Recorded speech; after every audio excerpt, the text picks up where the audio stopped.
Welcome.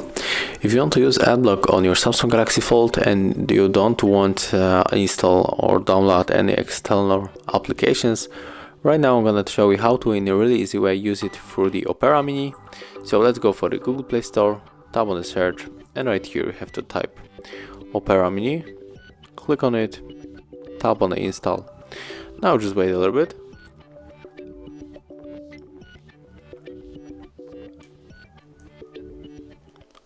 Click on the open.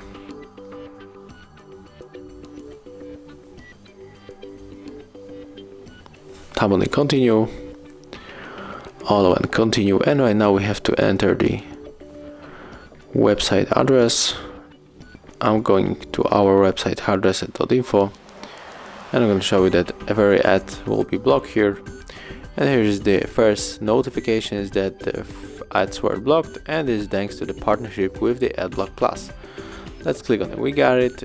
Right now we can scroll this page and we cannot find here any ads.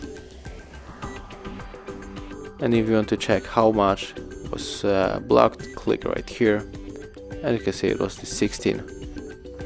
Thank you guys for watching. Leave thumbs ups, comments and subscribe to our channel.